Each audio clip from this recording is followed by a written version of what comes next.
लोहारू से पाकिस्तान तक आवाज जानी चाहिए।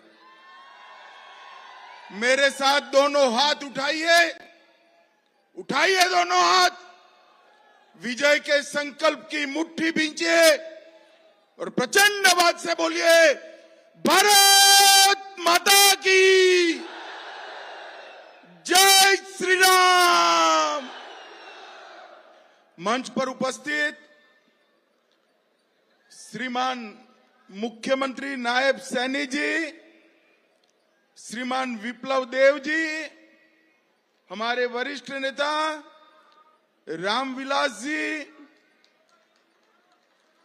हमारी वरिष्ठ नेत्री श्रीमती किरण चौधरी जी, श्री धर्मवीर जी, कुलदीप भाई बिश्नोई जी, श्री रामचंद्र जांगड़ा जी, डॉक्टर जनरल वस्त साहब, बनवारी लाल जी, मुकेश गौड़ जी और आज के कार्यक्रम में इस विशाल जनसभा में आए हुए प्यारे भाइयों, बहनों, माताओं और मेरे जिगर के टुकड़े जैसे युवा मित्रों, आप सभी को नमस्कार।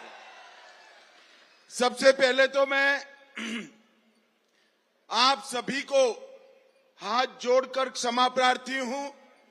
हेलीकॉप्टर लेट होने के कारण मैं खासा पौन घंटा लेट चल रहा हूं, मगर यहां आया तब मेरे मन में थोड़ी धक धक थी, हमारे जेपी दलाल का क्या होगा, लोग बैठेंगे या नहीं बैठेंगे। अरे भाई, लोहारू वालों ने तो कमाल कर दिया, पूरा पेंडोल भरकर पेंडोल के बाहर जनता खड़ी। भाइयों बहनों, मैं मां भवानी और यहाँ की प्रसिद्ध पहाड़ी माता के मंदिर को प्रणाम कर कर मेरी बात की शुरुआत करना चाहता हूं। मैं छोटी काशी में आया हूं, तब मैं बताना चाहता हूं भाई, ये हरियाणा कहने में तो, देखने में तो हमारा एक छोटा सा प्रदेश है, दिल्ली के नजदीक है, परंतु पूरा देश हरियाणा को 3 बातों के लिए याद करता है। सबसे पहले मैं मातृशक्ति को प्रणाम करता हूं, क्योंकि आजादी के बाद जितने भी मोर्चे पर जवान गए, इसमें सबसे ज्यादा जवान मेरी इस वीर भूमि हरियाणा के गए हैं। वीर भूमि, जब देश में खाद्यान्न का इंपोर्ट करना पड़ता था, आयात करना पड़ता था, और देश को जब जरूरत पड़ी तब खाद्यान्न के भंडार भरने का काम भी मेरे इस हरियाणा के किसान ने किया है। और भाइयों बहनों, अभी ओलंपिक हुआ, पैरा ओलंपिक हुआ, पैरा ओलंपिक हो या ओलंपिक हो, जब भारत का नाम तालिका में आता है, हमारा हरियाणा सबसे ऊपर होता है। हरियाणा ने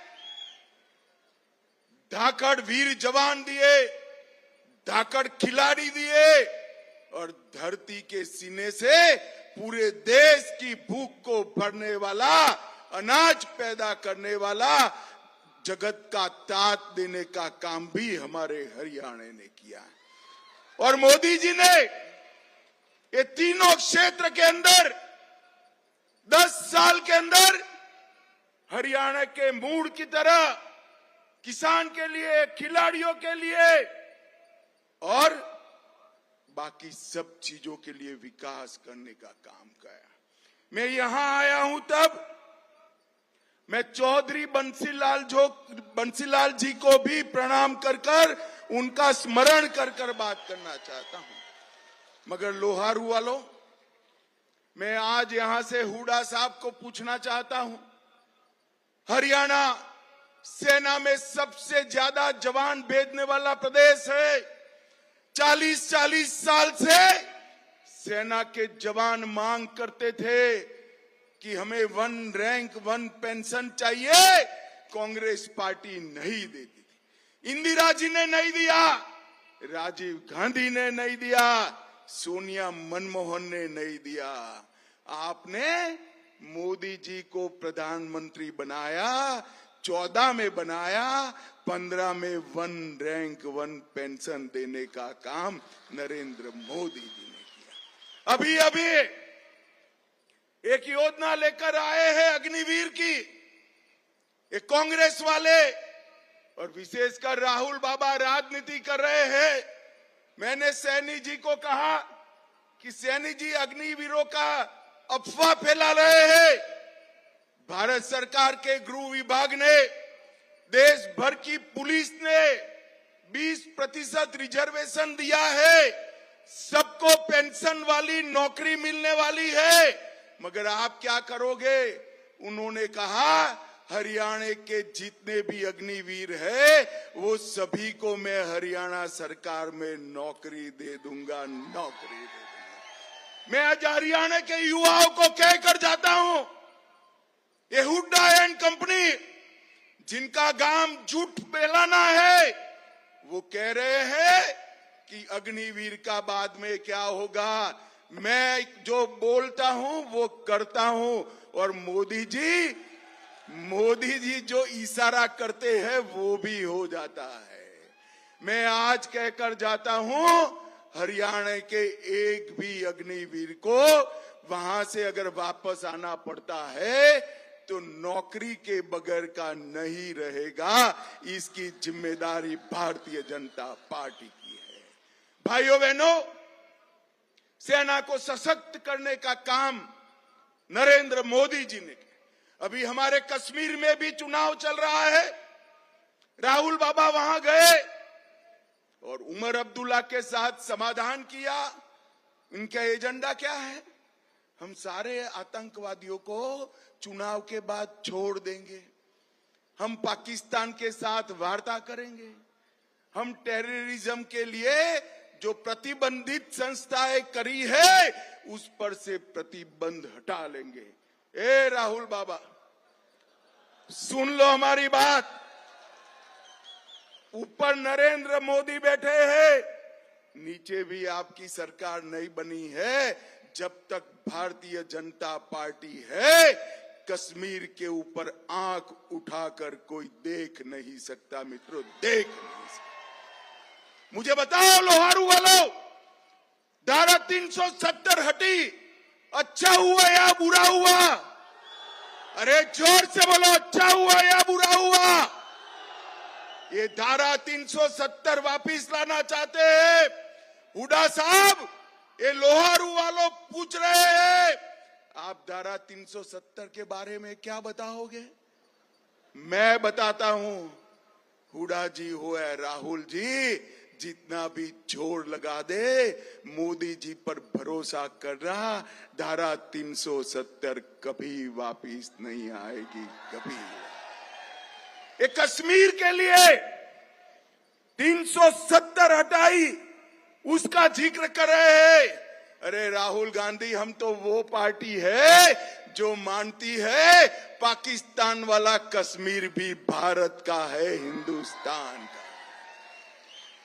भाइयों बहनों, हजारों हरियाणा के युवान हमारे कश्मीर को बचाने के लिए शहीद हुए, और ये लोग कश्मीर में फिर से आतंकवाद लाना चाहते। हम सब तय करें कि एक बार कांग्रेस को इस मुद्दे पर जवाब देना है। भाइयों बहनों, किसानों की बात करते हैं, खिलाड़ियों की बात करते हैं। हमारी 10 साल की सरकार ने कोई जिला ऐसा नहीं छोड़ा जहां पर खेल के लिए अच्छा मैदान नहीं है, अच्छा मैदान नहीं है। और मेरी नायब सिंह से बात हुई है, इसके बाद हर ब्लॉक में, हर तहसील में खेलने की और कोचिंग की सुविधा भारतीय जनता पार्टी की सरकार करने वाली है। और मैं आज हुड्डा साहब को पूछना चाहता हूं, हुड्डा साहब, आपने भी कोई कम राज तो नहीं किया, यहां काफी समय राज किया। आप बताइए, आप एमएसपी पर कितना खरीदी करते थे? बताइए जरा, कितने क्रॉप लेते थे? भाइयों बहनों, एमएसपी पर ज्यादा से ज्यादा हुड्डा साहब ने 4 ही क्रॉप को लिया था। आज हमारा नायब सिंह 24 क्रॉप को लेकर किसानों का परचेस करता है। और एमएसपी पर सबसे ज्यादा खरीदी अगर कहीं हुई है तो 10 साल के भारतीय जनता पार्टी के शासन में हुई। क्या बात कर रहे हो हुड्डा साहब, एमएसपी रटे जाते हो। मैं आज कहता हूं, एक भी दाना, ये 24 क्रॉप का जो लगभग हरियाणा के सभी क्रॉप है, इसका एक भी दाना खाली नहीं रहेगा। नायब सिंह आपका एक एक दाना खरीद कर लेंगे, एक एक दाना खरीद लेंगे। भाइयों बहनों, हरियाणा ने हमेशा मोदी जी को आशीर्वाद दिया। 14 में आए, 4 की जगह 47 सीटें दी। 19 में आए, सरकार बनाई। अब 24 में आए हैं, बनाओगे या नहीं बनाओगे? अरे जोर से तो बोलो, बनाओगे या नहीं बनाओगे? अभी मैं दिल्ली एयरपोर्ट पर लेट हो गया, कोई पत्रकार का फोन आया कि साहब हरियाणा जा रहे हो? मैं कहा हाँ भाई हरियाणा जा रहा हूं। उन्होंने कहा वहां कांग्रेस की आपसे लड़ाई नहीं है, मतलब बीजेपी से नहीं है। तो मुझे आश्चर्य हो गया, क्या बात कर रहे हो यार, 2 ही पार्टी है वहां, कांग्रेस और भाजपा। तो कांग्रेस की किसके लड़ाई है? कि उनकी लड़ाई कांग्रेस के साथ ही है। 4 लोग मुख्यमंत्री बनना चाहते हैं और एक दूसरे को हराना चाहते हैं। मुझे बताओ भाई, जो पार्टी अंदर अंदर लड़ने का तय करी हो वो चुनाव जीत सकती है क्या? अरे जोर से तो बोलो, जीत सकती है। मैं लोहारू आया हूं, ऐसे यहीं से प्रचार का शगुन किया है, मानकर चलो आप। लोहारू में मेरी पहली सभा है, इस चुनाव में पहली सभा। अब जहां शगुन किया है, माताएं खास बताए, टीका लगाओगे या नहीं लगाओगे? भाइयों बहनों, मैं अभी रोहतक जाने वाला हूं। वहां कहते हैं हुड्डा साहब को चंडीगढ़ भेज दो। अरे भाई लोहारू वालों, भिवानी वालों, मैं आपको कह रहा हूं, हमारे जेपी दलाल को भेज दो।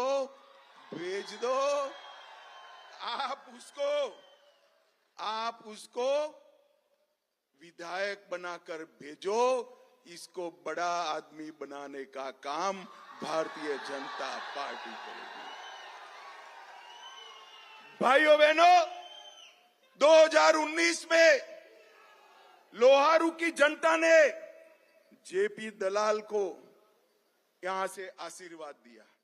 हमने उनको कृषि मंत्री भी बनाया, वित्त मंत्री भी बनाया, और कृषि मंत्री बन से ही यहां से लेकर राजस्थान, पूरे हरियाणा में नहरें बिछाने का काम हमारे जेपी दलाल ने किया है। जेपी दलाल ने, मेरे पास कई सारा लिस्ट है, बाद में बताऊंगा। पूरे लोहारू विधानसभा में सड़कों का जाला बिछाया, हर गांव को 24 घंटा बिजली दिया, स्वास्थ्य की सुविधाएं दी, और लोहारू को एक अच्छी कॉन्स्टिट्यूएंसी बनाने का काम हमारे जेपी दलाल ने किया है। भाइयों बहनों, हमारी 10 साल सरकार चली। पहले चौटालों की सरकार चलती थी। खर्ची और पर्ची के बगैर नौकरी मिलती थी क्या? अरे जोर से बोलो भाई, मिलती थी क्या? खर्ची भी देनी पड़ती थी, पर्ची भी देनी पड़ती थी ना।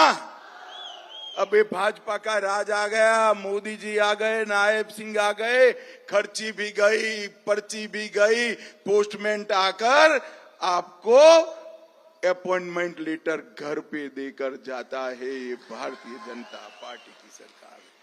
नायब सिंह ने नए हरियाणा का संकल्प लेकर आगे बढ़े हैं, उसको आपने आगे बढ़ाना है। मैं यहां पर हरियाणा के एससी, एसटी और ओबीसी को भी कहना चाहता हूं। अभी ये राहुल बाबा ने अमेरिका में बयान दिया है कि हम कुछ समय विकास होने के बाद आरक्षण को हटा देंगे। राहुल बाबा, अपने कश्मीर में भी ये कहा है कि कश्मीर में हमने SC, ST और OBC का जो आरक्षण दिया है इसको वो हटा देने वाले हैं। मगर आप चिंता मत करो लोहारू वालों, मैं कहकर जाता हूं, राहुल बाबा क्या कोई भी आ जाए, जब तक भाजपा है आरक्षण को हम छूने नहीं देंगे, छूने नहीं देंगे। भाई और बहनों, आज यहां पर जब हम आए हैं तो कांग्रेस का 10 साल का शासन था, इसमें निवेश और नौकरी दोनों को बर्बाद करने का काम कर गया था। और आज यहां पर मैं आया हूं तब सिर्फ भिवानी जिले का बात करना चाहता हूं। अकेले भिवानी जिले में मोदी जी ने 1,40,032 किसानों को 297 करोड़ रुपया सीधा बैंक अकाउंट में पहुंचाने का काम किया है। अकेले भिवानी जिले में 67,800 हेक्टेयर भूमि सिंचाई कर उत्पादकता बढ़ाने का काम किया है और 6,49,000 लोगों को 5 लाख तक का पूरा खर्चा माफ किया है।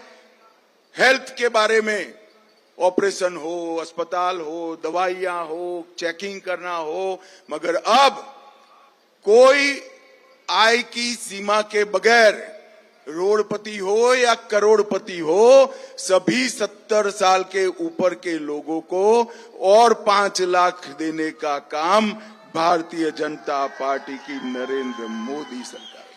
भिवानी जिले में 535 करोड़ से मेडिकल कॉलेज बनाया, नए 4 सरकारी कॉलेज खोले, कृषि विद्यालय गोकलपुरा में बनाया और लगभग 30 करोड़ लोहारू में और बेहल में 14 करोड़ की लागत से विश्वविद्यालय और महिला कॉलेज की स्थापना भारतीय जनता पार्टी ने।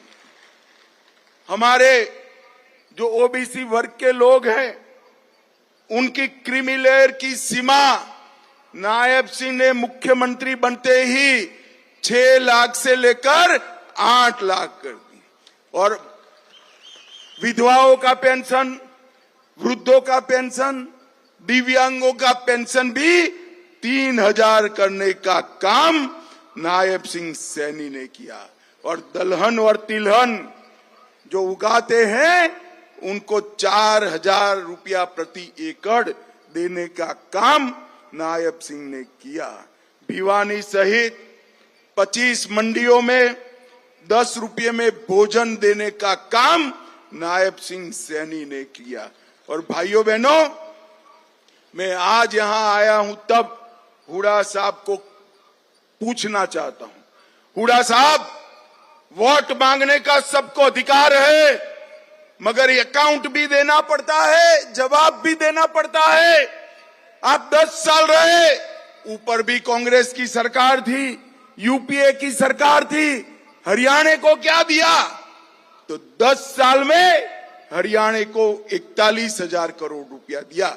कितना दिया बोलो तो भाई? 41,000 करोड़। जोर से बोलो, कितना? और मोदी जी ने 10 साल में 1,43,000 करोड़ रुपया देने का काम किया। भाइयों बहनों, इसके अलावे 1,26,000 करोड़ के इंफ्रास्ट्रक्चर के काम किए, 27,000 करोड़ सड़क निर्माण, 54,000 करोड़ रेलवे और एयरपोर्ट का काम अलग से करने की बात है। और लखपति दीदी 30 लाख लोगों के घर में पानी पहुंचाया, 1 करोड़ आयुष्मान भारत योजना के 5 लाख वाले लाभार्थी है, 8 लाख शौचालय बनाया, 1 करोड़ 80 लाख लोगों को 5 किलो अनाज मुफ्त में दिया और उज्ज्वला में 11 लाख कनेक्शन दिए, जिसमें अब 500 रुपये में गैस देने का काम हमारे नायब सैनी ने किया। 1 लाख घर गरीबों के बनाए और 58,000 करोड़ रुपया डीबीटी से ट्रांसफर करने का काम भारतीय जनता पार्टी ने किया। भाइयों बहनों, ये राहुल बाबा जो है ना, वो झूठ बोलने की एक बड़ी मशीन है, जो हर भाषा में झूठ बोल सकता है। मैं आज पूछना चाहता हूं, राहुल बाबा, आप हरियाणा के चुनाव के पहले स्पष्ट करिए कि कश्मीर में धारा 300 हटाने का काम, 370 हटाने का काम हुआ, वो अच्छा हुआ या बुरा हुआ? वो संसद में कहते हैं कि अयोध्या में एसपी के एमपी जीत गए। अरे भाई, चुनाव में तो हार जीत कई बार होती है। अब वो कहते हैं हमने अयोध्या के मकसद को हरा दिया। अयोध्या में मकसद क्या था हमारा भाई? बाबर ने राम मंदिर तोड़ा था, वहां राम मंदिर बनाना। लोहारू वारो बनाना चाहिए या नहीं बनाना चाहिए? अरे जोर से बोलो भाई, बनाना चाहिए या नहीं बनाना चाहिए? मोदी जी ने इसका भूमि पूजन भी किया और उसकी प्राण प्रतिष्ठा कर कर आज रामलल्ला को सम्मान के साथ भव्य मंदिर में बिठाने का काम हमारे नरेंद्र मोदी जी ने। और राहुल बाबा को ये राज नहीं आता है। राहुल बाबा, आपको पसंद आए ना आए, ये देश की जनता के दिल की आवाज है कि अयोध्या में राम मंदिर बनना चाहिए, बनना चाहिए, बनना चाहिए। लोहारू वालों, मैं सिर्फ जेपी दलाल मेरे मित्र है इसलिए नहीं आया हूं।